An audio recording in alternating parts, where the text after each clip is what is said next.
So given here is the total cost function.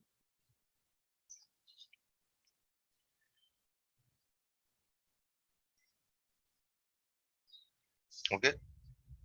You need to show that the marginal cost decreases as output increases. What does it mean? Marginal cost decreases as output increases. You need to show that the marginal cost is a decreasing function of x. That is what it means. Because you know, in decreasing y is equal to fx is a decreasing function, then y decreases as x increases, or y increases as x decreases, right? So if the marginal cost decreases, output x increases, then you have to show that the marginal cost is a decreasing function of x. Okay, so we'll show that the marginal cost is a decreasing function of x. Marginal cost. First of all, we shall calculate the marginal cost function. Marginal cost function is ddx of the total cost function.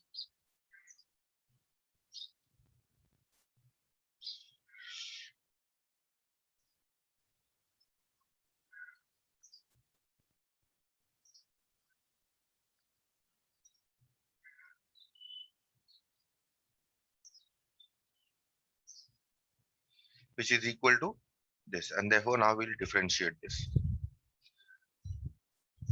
So if you differentiate this, Good morning, sir.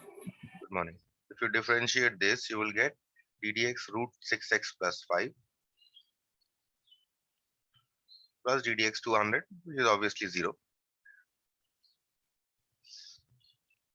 And therefore, if you differentiate this, you'll get 1 by 2 root 6x plus 5 into the differentiation of 6x plus 5, which is equal to 6 plus 0. So now you can cancel this. You get 3 divided by root 6x plus 5. This is the marginal cost function. Now, what do we need to show? We need to show that marginal cost function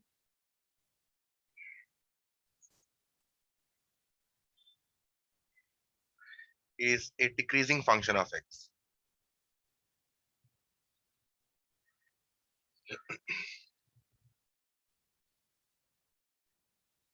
We need to show that it is a decreasing function of x. Okay, and how do you show it is a decreasing function of x? That is, how do you show whether a function is decreasing? We simply show that this first derivative is less than 0. That is, it is negative. That is, we need to show that ddx of marginal cost function is less than 0. That is, we need to show. Okay, so we start with the ddx of the marginal cost function. So we have ddx mcx is equal to ddx 3 divided by root 6x plus 5. Okay, so now we differentiate this. First of all, write it in a more convenient manner, and then we can differentiate. 1 by root 6x plus 5 can be written as 6x plus 5 to the power of minus half. Now we can differentiate. Take 3 outside. This you can differentiate by nx to the power of n minus 1 formula.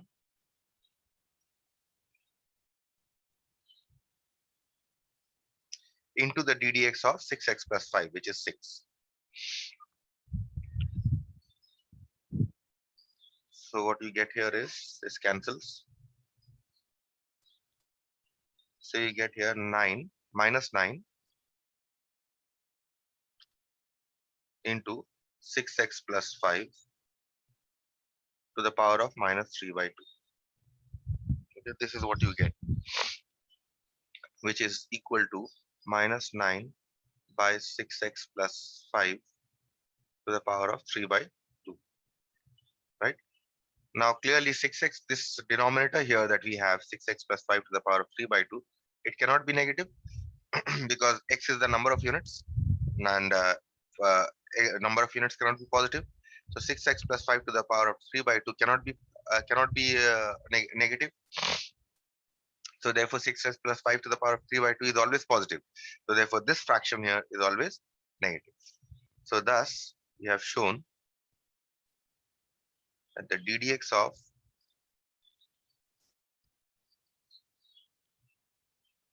mcx marginal cost is less than 0, the first derivative. Hence marginal cost is a decreasing function of x.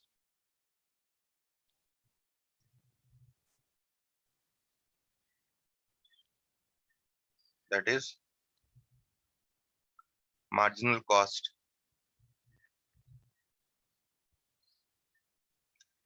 um, marginal cost decreases as output x increases.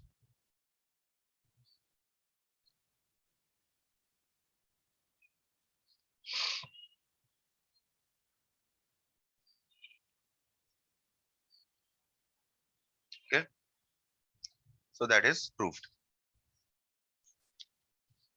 So this finishes our this exercise, and the last exercise is left. That is the part on average revenue. Okay, we now start with the next part, which is the part on total revenue, average, and marginal revenue. Okay, we have done the part on total cost, average cost, and marginal cost. This is the part on total revenue, average revenue, marginal revenue. Now the definitions are exactly similar to the cost function. See, first we define what is called as the total revenue function.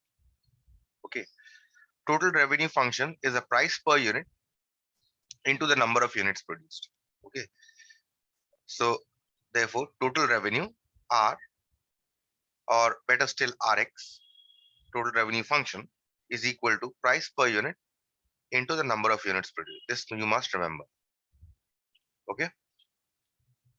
Second is that suppose if the demand function, that is x is equal to, is given by some function of let's say p is equal to demand function, p is equal to, is given by some function of the output x.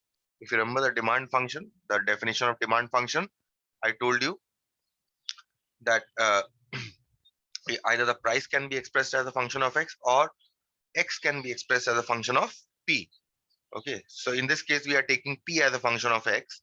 If the price is expressed as some function of x, p is equal to gx, then the total revenue function is x into gx, because from here if you put p is equal to gx, you get rx is equal to x into gx. Okay, so this you must remember. Okay, next is average revenue function. Average revenue function, the definition of average revenue function is very similar to your uh, average cost function. Average revenue function is equal to total revenue divided by output x, right? Just like your cost. And what you see here is that the average revenue is total revenue divided by x, and if you put total revenue is equal to x into gx from above, if the total revenue can be expressed as x into gx, you put it here, you see that the average revenue is nothing but the price per unit. So you see this note here, the average revenue is nothing but the price per unit. Okay. And finally, you have the marginal revenue. Marginal revenue function, its definition remains the same. You differentiate total revenue, you get marginal revenue. So marginal revenue MR is equal to DRDX. Okay. Now you can show that the marginal revenue is equal to 1 plus x by p dpdx. How do you show? See, marginal revenue is equal to drdx, right? Which is equal to ddx of, now r can be written as p into x, price per unit, into the output, right? Now you differentiate this by u into v rule. So you get p plus x dpdx. Now from here you can take p out. and write this as 1 plus x by p dp dx. Okay. The purpose of this is that the marginal revenue under certain conditions is equal to this. What are those conditions? This is something called as the monopolistic conditions here. Only under monopolistic conditions, marginal revenue is equal to this. Because we are assuming monopolistic conditions for our discussion here, in whatever discussion we have done till now, and whatever discussion we will be doing, we'll be assuming monopolistic conditions. Okay. Um, Now we come to what do you mean by monopolistic conditions? Now um, in market environment, okay, there are two kinds of conditions. First is pure competition, and the other is monopoly. What is pure competition?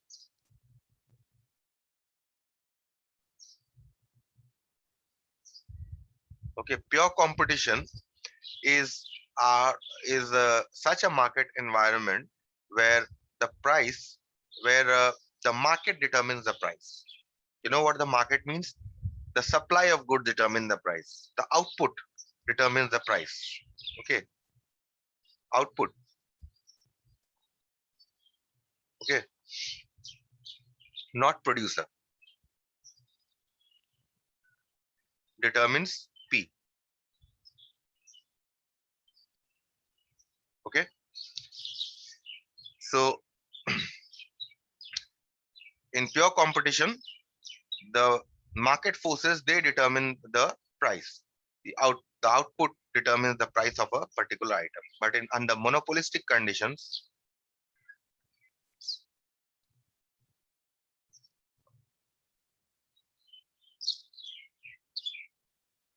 under monopolistic conditions, okay, it is the producer or the that determines the price.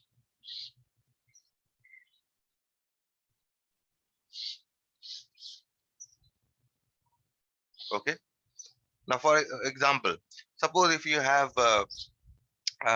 say, in case of mobile companies, suppose if you have 50 mobile companies operating in Kolkata, then what will happen? They will all compete with each other, right? Automatically, what will happen when they compete with each other? The amount of services that they are providing, or the amount of goods that they are providing, obviously the cost is going to come down, because each will compete for revenue with the other. Okay, so such a condition is called pure competition. In such a condition, what happens? The output, the quantity of goods that they are producing, that determines the price. The market will determine the price. The customer will determine the price. Customer will say, okay, fine, I will not buy your service for 10 rupees. I will buy his service for 8 rupees, because he's giving the same service for 8 rupees. And after a few days, maybe some other company will come up and he will say, I will give you the same service for 7 rupees, right? So such a condition is called pure competition. Monopolistic condition is where, suppose you have in Kolkata, suppose you have only um, one mobile service provider. Okay, suppose only one. Suppose Airtel is the only service provider, or Jio is the only service provider. Then what will happen? Then they will produce service according to their price. Okay, so if they want to provide you services at 200 rupees a month, they will provide 200 rupees a month. You don't have any say in it. Okay, you can't say, okay, fine, I'll leave this and go to someone else. Now, tomorrow, if they plan to sell the same product or service at 300 rupees, you will have to buy it at 300 rupees only. Such a conditions, market conditions, a market environment are called monopolistic conditions. Okay, in which the producer determines the price. So there, if our service provider was Airtel or Jio, they are determining the price, not the quality of. They may give you for 200 rupees, they may give you a very bad service also. Even if they increase the prices, they may give you a very bad service. So the producer determines the price, not what they are giving you, not the product determines the price, not the output does not determine the price. Okay.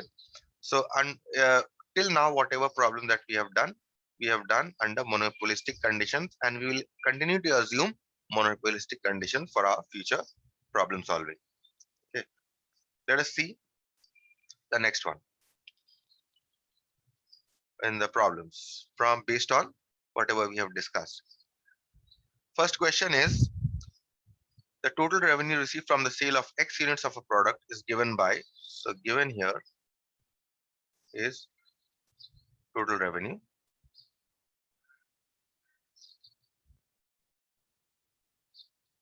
Okay. What do you need to find? You need to find out the average revenue. So first of all, average revenue function. Average revenue function, you know, is total revenue function divided by the output. So this is 20x minus 0.5 x squared divided by x. So now you divide, you can get 20 minus 0.5 x. This is the average revenue function. Next, marginal revenue. Marginal revenue is the differentiation of the total revenue.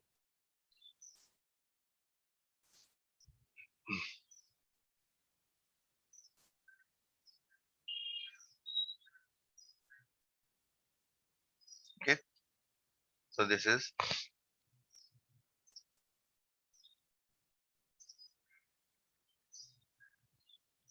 20 minus x is the marginal revenue function. Third question is the average revenue and marginal revenue when x is equal to 10. That is when 10 units are produced. What is the average revenue and marginal revenue?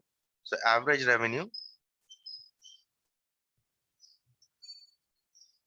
when x is equal to 10 is, you put it in the average revenue function, AR 10.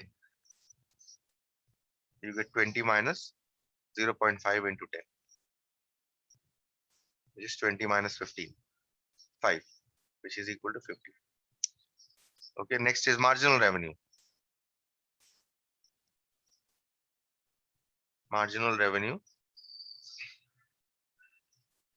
when x is equal to 10. MR 10 is equal to 20 minus 10, which is equal to 10. Okay, so we have calculated the average revenue and the marginal revenue when the output x is equal to 10 units. 4. The actual revenue from selling the 15th item. What do you mean by 15th item? The actual revenue when selling, they are not saying actual revenue when selling 15 items. They are saying actual revenue from selling the 15th item. So actual revenue when selling the 15th item will be total revenue on selling 15 items minus total revenue on selling 14 items. That will be the price of the 15th item, right? So total revenue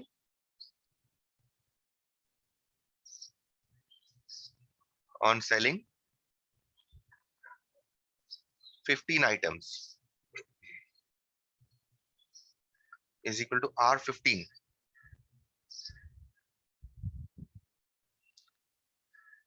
Put it in the function. Rx was 20x minus 0.5 x square. So 20 into 15 minus 0.5 into 15 square. Okay, so you get here 300 minus 112.5, which is equal to 187.5. Okay, this is the revenue when selling 15 items. Now we'll calculate the total revenue on selling 14 items.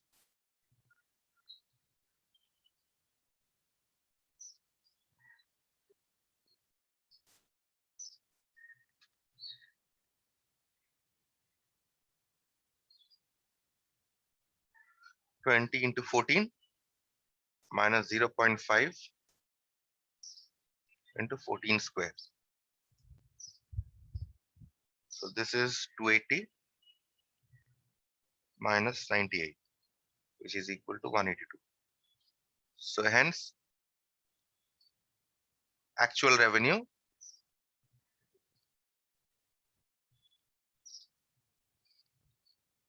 from selling the 15th item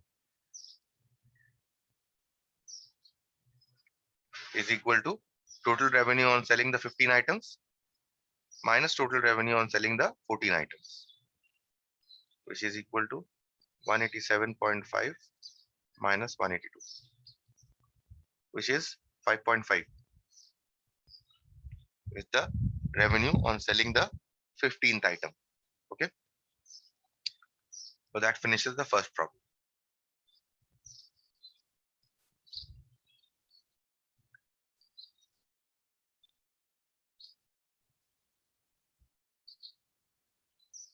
So let's now see the second problem, number 2. The demand function for a monopolist. Monopolist is someone who is in the practice of monopoly. So because we are assuming monopolistic conditions, there's no problem. That word has been just been given there. The demand function for a monopolist is given by x is equal to 100 minus 4. So given x is equal to 100 minus 4. Okay. So here the demand function x is given in terms of the price. Okay. Now it is always convenient to convert the demand function as a function of x. Okay. So we'll write this as 4p is equal to 100 minus x. That means p is equal to 100 minus x divided by 4, which obviously can now be written as p is equal to 25 minus x by 4. Okay.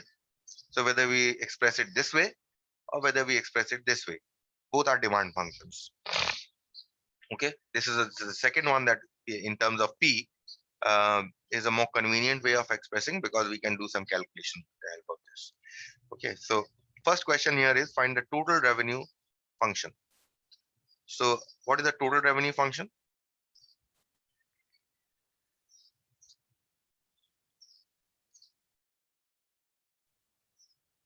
Total revenue function is Rx is equal to P into X, right? Which is equal to X, and P you have from above, 25 minus X by 4. So that is the total revenue function is Rx is equal to 25x minus x square by 4. That's it. First question done. Second question. Marginal revenue function. Marginal revenue is the function is obtained on differentiating the total revenue function.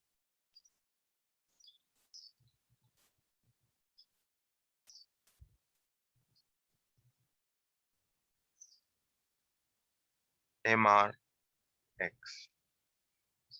is equal to DDX of the total revenue function.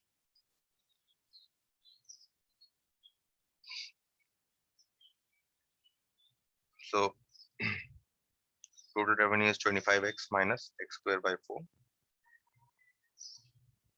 So you get 25 minus 1/4 into 2x. So you get 25 minus x by 2. This is the marginal revenue function. Okay. Third question.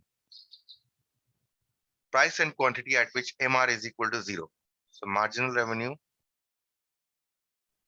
is equal to 0 means above we have calculated the marginal revenue as 25 minus x by 2. That means you get 25 is equal to x by 2. That means you get x is equal to 50 units. Okay. At 50 units, the marginal revenue is 0. Okay. Now, they have asked you to determine the price and quantity. So we have determined the quantity. Now we shall determine the price. How do we determine the price? We put it here. The price at which the marginal revenue is equal to 0.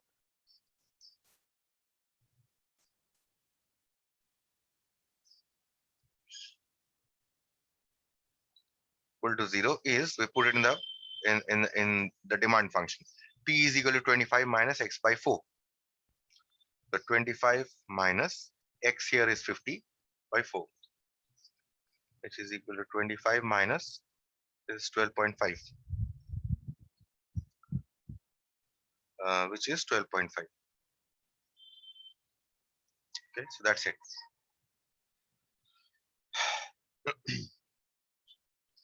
See the next one then.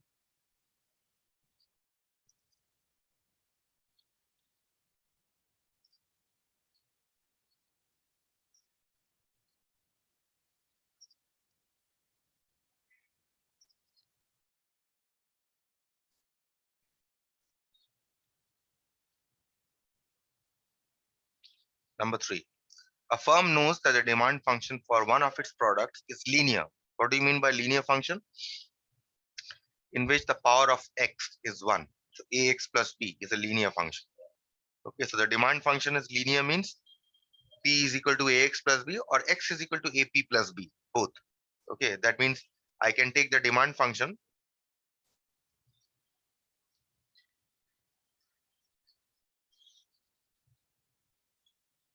b, x is equal to ap plus b. This is a linear function because the power of p is 1.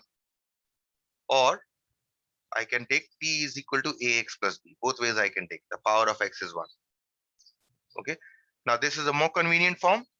As I told you, if you take p is equal to something as a demand function, it will be more convenient for us to work with.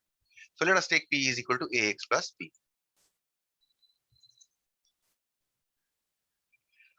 Okay, that is what they mean by demand function being linear. We firm knows that a demand function for one of its products is linear.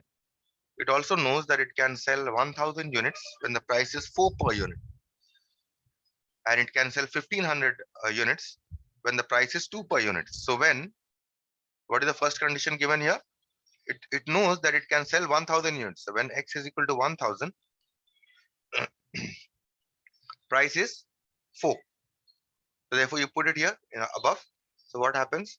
4 is equal to a into 1000 plus b. That means you get 1000 a plus b is equal to 4. Call this number 1.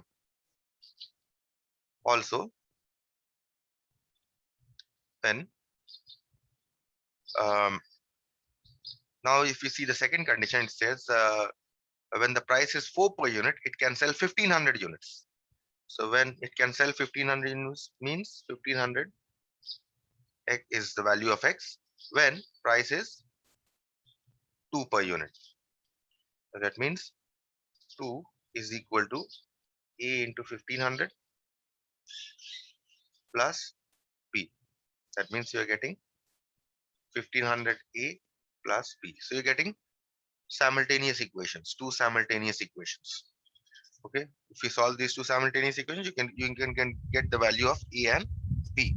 Okay, so solving 1 and 2, you can solve them on your own. Solving 1 and 2, we get the value of a, you will get as minus 1 by 700, and the value of b uh, you're going to get as 29 by 7. So therefore, what is the demand function?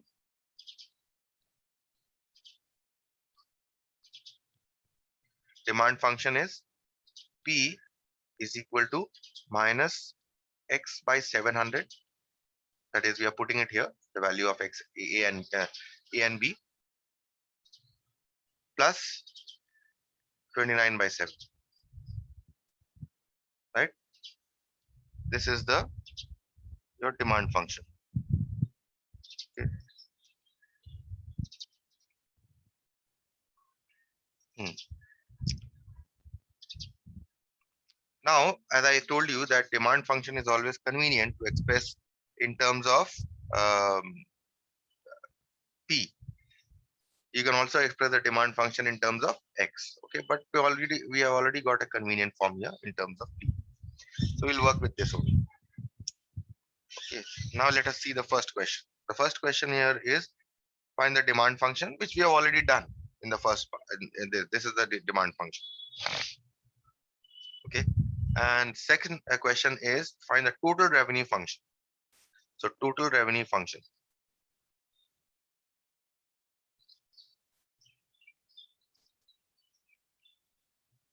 Rx. We know is Px, which is equal to P here we have found above, x into minus x by 700 plus 29 by 7, which is minus x square by 700 plus 29x by 7. So this is your total revenue function. Next, third question is the average revenue function. So average revenue function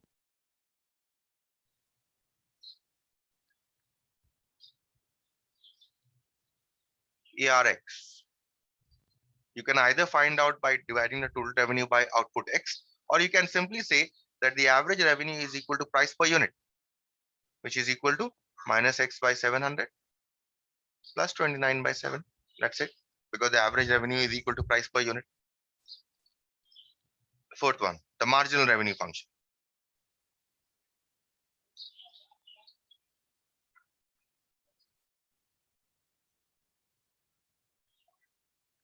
MRX with the differentiation of the total revenue function.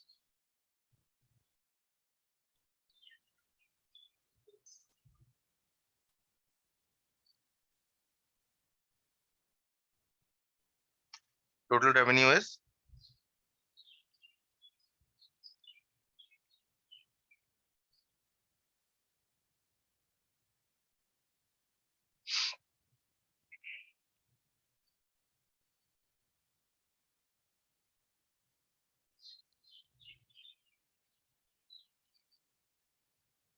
okay.